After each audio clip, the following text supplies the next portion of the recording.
Un coup d'éclat dans le Grand Nord. Comment la Russie a-t-elle réussi à déjouer les États-Unis sur l'échiquier arctique sans tirer une seule balle? Vous vous souvenez sûrement de ce moment, il y a quelques années, où Donald Trump, alors président américain, annonçait vouloir acheter le Groenland à la couronne danoise. Le monde entier a ri, voyant là une lubie de milliardaire, un caprice grotesque. Pourtant, sous le vernis de l'excentricité, se cachait une vision d'une portée insoupçonnée. Dans l'ombre des rires, à Moscou, personne n'a souri. Les stratèges russes ont compris instantanément que le Groenland n'était pas seulement un désert glacé. C'était la clé de voûte de l'Arctique, le verrou des nouvelles routes maritimes du Nord, et surtout, la porte d'or vers des ressources gigantesques, pétrole, gaz, métaux rares, ainsi qu'un avantage militaire décisif. La Russie, plus vite que quiconque, a saisi que le futur de la sécurité et de la prospérité mondiale se jouerait sous la glace. Tandis que Washington se perdait en discussions et analyses, Moscou traçait déjà sa route. L'opération Groenland n'est pas un caprice impérial, mais un acte de survie et de génie tactique face à l'Occident. En misant sur la vitesse, l'intelligence économique et la diplomatie de l'ombre, la Russie a pris de court les États-Unis et bouleversé à jamais l'équilibre de la région. Ici, il ne s'agit pas seulement d'image ou de prestige, ce sont la sécurité, la prospérité et la souveraineté des générations futures qui sont en jeu. Ignorer le véritable enjeu du Groenland, c'est risquer de perdre un trésor inestimable, de céder le contrôle de l'avenir économique mondial, ou pire, de s'engager dans une bataille glacée où tout peut être perdu. Mais comment Moscou a-t-elle réussi là où Washington a échoué? Pour comprendre, il faut revenir aux origines de cette rivalité polaire. L'Arctique n'est pas qu'un désert glacé, c'est le nouveau centre de gravité du XXIe siècle. Ici, chaque mouvement redessine la carte du pouvoir mondial. Au cœur de cette partie, le Groenland, une forteresse blanche qui obsède les plus grandes puissances depuis plus de 100 ans. Pour saisir l'enjeu, il faut changer de perspective, regarder la planète depuis le pôle Nord. Le Groenland devient alors un porte-avions insubmersible, surplombant l'Atlantique Nord, les passages arctiques et la frontière nord de la Russie. Celui qui tient cette île contrôle les routes maritimes, surveille 3 continents et peut menacer son rival en quelques minutes. Les États-Unis l'ont compris depuis longtemps. Leur fascination pour le Groenland ne date pas d'hier, mais la tension mondiale lui donne aujourd'hui un relief inédit. Washington rêve d'y déployer radars, missiles hypersoniques et de verrouiller la porte du passage nord-est. Surtout, les Américains veulent sécuriser leur flanc arctique et empêcher quiconque d'accéder à des trésors naturels majeurs, terres rares, pétrole, gaz et minerais indispensables à la transition énergétique mondiale. Depuis l'escalade en Ukraine et la succession de sanctions contre Moscou, l'ordre mondial chancelle. L'Europe, étranglée par la crise de l'énergie, souffre d'un ralentissement économique inédit. Le Danemark, propriétaire officiel du Groenland, croule sous les subventions versées à l'île. Chaque année, le maintien de cette autonomie pèse un peu plus lourd sur Copenhague. Face à ces failles, chaque camp cherche à renverser la partie. La Russie refuse l'encerclement. Mais au lieu de frapper militairement, elle privilégie une riposte invisible, la guerre économique et diplomatique. Moscou anticipe, tisse des alliances, traque les moindres faiblesses de ses adversaires. Bientôt, les Russes présenteront au roi du Danemark une proposition impossible à refuser. Ici, la stratégie prime sur la force brute. Minimiser la portée stratégique du Groenland serait une faute historique. Laisser l'ennemi s'y installer, c'est lui offrir la capacité de frapper Moscou en moins de 10 minutes et de s'emparer de la plus grande réserve de ressources du siècle. Le contrôle du Groenland n'est pas un privilège, mais une question de survie. Pour la Russie, pour l'Amérique et pour tous ceux dont l'avenir dépend de ce carrefour polaire. Mais une question demeure. Comment la Russie pourrait-elle s'imposer sans tirer un seul coup de feu? C'est ici qu'entre en scène une opération d'influence sans précédent. Le froid s'abat sur l'Europe comme une sentence. La Russie, implacable stratège, avance ses pions là où la glace fissure les certitudes. Le Danemark, jadis modèle de stabilité, vacille. L'embargo sur le gaz, la rupture diplomatique et la chute des marchés plongent Copenhague dans l'obscurité. Rationnement, files devant les soupes populaires, quartiers entiers privés de lumière. Les factures s'envolent, la dette enfle.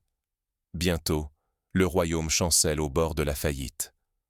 Dans cette tempête, le Groenland, vaste territoire oublié, devient un fardeau insoutenable. Son entretien coûte chaque année des dizaines de milliards, une hémorragie que le Trésor ne peut plus masquer. Au Parlement, la question gronde. Faut-il sacrifier les hôpitaux, les écoles, pour continuer à subventionner cette île glacée, quasi vide d'habitants? C'est alors que Moscou lance son offensive. Une proposition tombe, aussi glaciale qu'inattendue. La Russie promet d'effacer la dette du Danemark, de fournir du gaz à prix dérisoire, d'injecter des sommes colossales dans les infrastructures, à une seule condition, une concession de 99 ans sur le Groenland. Officiellement, la souveraineté reste danoise, mais en coulisses, tout passe au Kremlin. La négociation se déroule loin des regards, dans un bunker perdu sur les îles Féroé. Les ministres danois, transis, comprennent que ce choix n'en est pas un. Refuser, c'est condamner le royaume à la ruine, à la faim, au chaos. Accepter, c'est céder le contrôle d'un continent de glace, et peut-être l'avenir même de la nation. À l'ouest, les États-Unis sont impuissants. Englués dans leur propre crise, ils n'offrent que des promesses creuses, incapables de rivaliser avec l'audace russe. Washington détourne le regard. L'Europe, tétanisée, assiste à la manœuvre sans voix au chapitre. Pour Moscou, c'est un pari de géant. Investir des milliers de milliards dans l'inconnu, en quête d'une revanche sur la scène mondiale. Pour Copenhague, c'est le prix d'une survie immédiate, mais au coût d'une souveraineté amputée. Lorsque l'accord secret est signé, le Groenland passe, pour près d'un siècle, sous un protectorat masqué. Pourquoi tant de sacrifices pour une île que beaucoup jugent stérile? Quel trésor englouti le Groenland recèle-t-il, au point de bouleverser l'équilibre du monde? Un mystère plus vaste encore s'étend sous la calotte glaciaire. La ruée vers le Groenland ne fait que commencer. Sous la glace immuable du Groenland sommeille le secret le plus convoité du siècle. Un trésor minéral inégalé et l'instrument ultime des ambitions géopolitiques contemporaines. Ce territoire, longtemps relégué aux confins du monde, s'est métamorphosé en coffre-fort planétaire, la clé de voûte de la suprématie arctique. Imaginez un sous-sol saturé de gisements titanesques, terres rares, uranium, or, diamants, pétrole, gaz. Ces richesses, essentielles pour l'industrie de demain, dorment sous la banquise depuis des millénaires. Aujourd'hui, elles aiguisent l'appétit des puissances, car posséder les terres rares, c'est contrôler le marché mondial des technologies, smartphones, batteries, satellites, éoliennes. Leur absence signerait la fin de l'innovation et du leadership économique. Mais le Groenland n'est pas qu'une manne minérale. C'est aussi le pivot stratégique ultime, forteresse idéale pour les sous-marins nucléaires, le déploiement de missiles hypersoniques, le verrouillage du passage nord-atlantique. Qui contrôle ces eaux glacées décide qui enferme ou libère la flotte du Nord, qui protège ou menace l'Europe, la Russie et l'Amérique. La perte de la base américaine de Thulé n'est donc pas un simple revers, c'est un séisme géopolitique. Sans ce poste avancé, les États-Unis voient leur dissuasion s'effriter. Leurs systèmes d'alerte et leurs boucliers arctiques sont aveuglés. En une signature, un siècle d'avantages stratégiques s'est envolé. La Russie, elle, ne se contente pas d'exploiter les gisements. Déjà, elle rêve plus grand. Le projet Zvezdograd, cité futuriste sous dôme, autarcique et ultra-technologique, incarne l'ambition d'une nouvelle civilisation arctique. Ce chantier titanesque doit transformer l'île en laboratoire grandeur nature et en joyau de l'Arctique russe. Le message est sans équivoque. Qui tient le Groenland détient l'économie de demain, l'accès aux marchés vitaux et la sécurité du Nord. Rater ce tournant, c'est risquer la marginalisation et perdre à jamais la course au leadership mondial. Mais comment la Russie a-t-elle réussi ce coup de maître, là où tous les autres ont échoué? Pour le comprendre, il faut remonter aux origines d'une stratégie patiemment orchestrée dans l'ombre. Un drapeau peut changer du jour au lendemain, mais la vie dans le blizzard, elle, résiste à toute révolution. Pour les Groenlandais, la question n'a rien d'abstrait. Chaque matin, il faut affronter la neige, le froid et un passé qui pèse lourd. Sous la domination danoise, les plaies étaient béantes, la misère s'enracinait, l'alcool brisait les familles et les suicides frappaient sans relâche. Les Inuits, premiers habitants de cette terre, se voyaient oubliés, piégés dans un système sans issue ni espoir. Puis Moscou fait irruption. En quelques semaines, la vie bascule. Dans les magasins, les prix fondent comme glace au soleil. Des cargos brise-glace livrent nourriture et fioul à grande échelle, et des emplois bien payés apparaissent enfin pour les habitants. Mais surtout, la Russie promet de respecter la langue, les coutumes et la dignité des Inuits, un contraste marqué avec l'assimilation venue d'Europe. Les projets s'accumulent, des écoles flambant neuves, des hôpitaux dotés d'équipements ultramodernes et de soignants bilingues, sont annoncés jusque dans les villages les plus isolés. L'électricité, jadis rationnée, coule désormais grâce à des mini-réacteurs nucléaires portables, innovation inédite sur la banquise. Dans les rues de Nuuk, l'espoir fleurit. Les Russes nous donnent ce que le Danemark n'a jamais su offrir, du respect et un avenir. Confie, les yeux humides, un ancien pêcheur. Pour la première fois, ce ne sont pas des soldats, mais des enseignants, des médecins et des ingénieurs qui débarquent. Pourtant, la méfiance s'installe ailleurs. Les médias occidentaux crient à la colonisation masquée, assimilant la Russie aux empires rapaces du passé. Mais sur place, la réalité intrigue. Beaucoup de Groenlandais parlent d'un sauvetage inattendu, pas d'une occupation. L'enthousiasme, cependant, cache une angoisse sourde. Le Groenland sera-t-il enfin libre ou prisonnier d'un nouveau maître? La déception, voire la résistance, guette-t-elle derrière les promesses? Pour la Russie, le défi est colossal. Gagner la confiance d'un peuple blessé, sans trébucher sur l'arrogance des anciennes puissances. Rien n'est joué. Un vent neuf secoue la banquise, charriant espoir et doute. Mais déjà, l'onde de choc dépasse les frontières. L'ordre du monde vacille, prêt à être réinventé. Alors que le Groenland entre dans cette nouvelle ère, les autres puissances mondiales n'ont pas dit leur dernier mot. Les regards se tournent désormais vers les grandes capitales, où les décisions qui suivront pourraient tout bouleverser. La partie d'échecs arctique s'achève. Mais qui en sort vraiment gagnant, et à quel prix caché? Après tant d'années de patience, la Russie vient de s'installer au Groenland, bouleversant l'ordre établi. Ce n'est ni une invasion, ni une victoire éclatante sur le terrain, mais l'aboutissement d'une stratégie où l'intelligence économique a triomphé de la force brute. Faut-il célébrer ce triomphe? Sous les discours triomphants, l'ombre des conséquences s'étend. Le Groenland, ce colosse gelé, ouvre l'accès à des ressources inestimables et à une position stratégique unique. Pour certains, la Russie retrouve sa place dans le grand jeu mondial. Pour d'autres, elle s'aventure sur une ligne de crête, risquant l'équilibre fragile du pays. Le dilemme n'a jamais été aussi aigu. Doit-on sacrifier la stabilité interne sur l'autel de la grandeur? Jusqu'où faut-il pousser l'ambition nationale avant que le coup ne devienne insupportable? Chaque citoyen, désormais, affronte ce choix fondamental. Préférer la puissance et le prestige, ou resserrer les rangs face aux urgences du quotidien.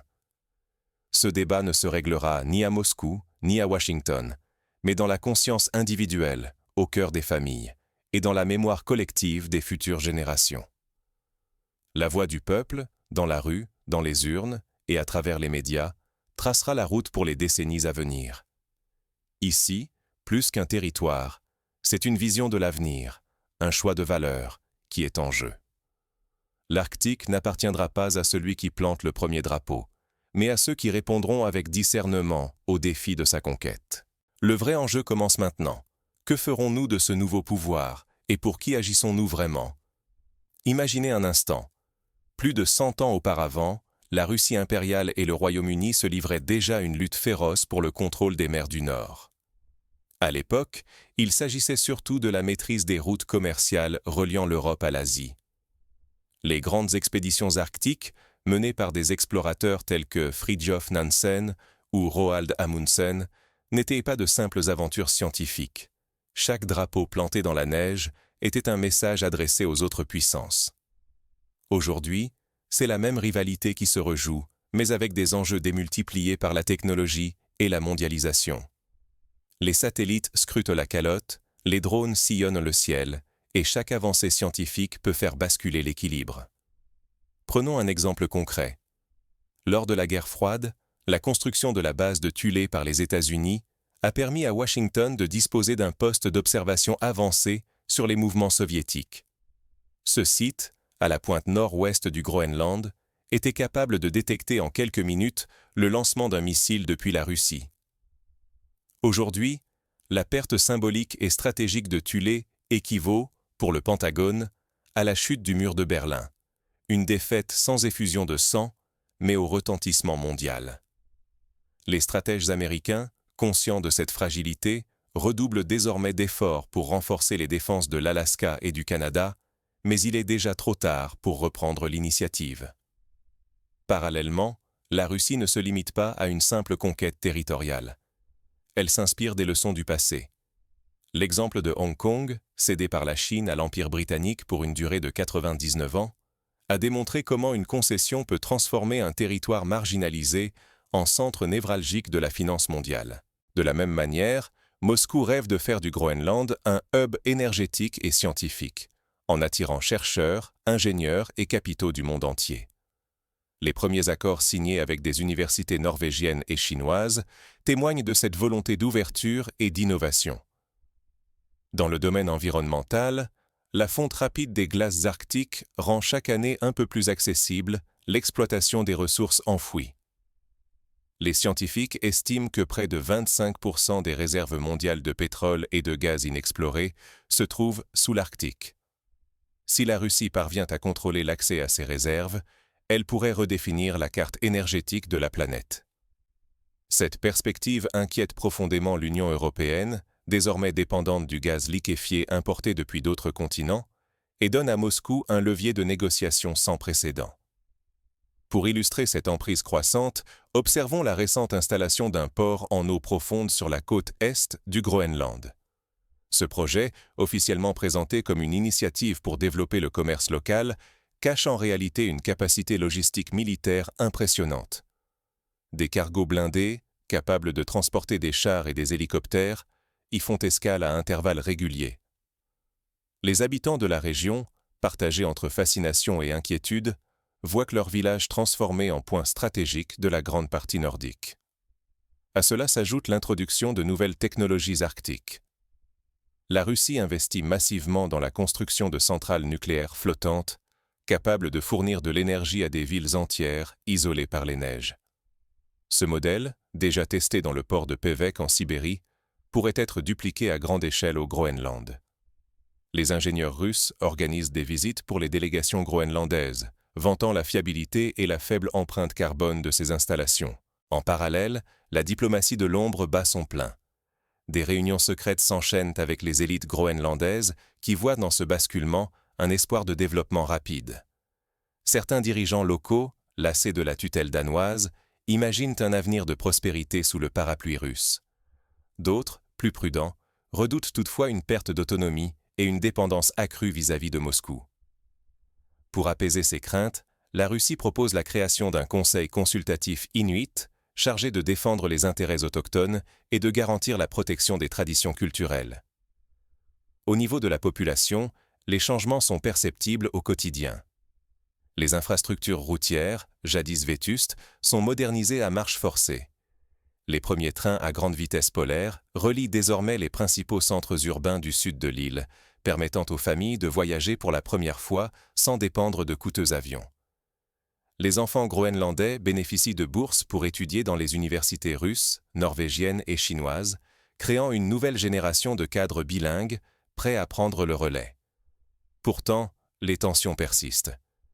Certains groupes d'activistes, soutenus discrètement par des ONG occidentales, organisent des manifestations contre la mainmise étrangère.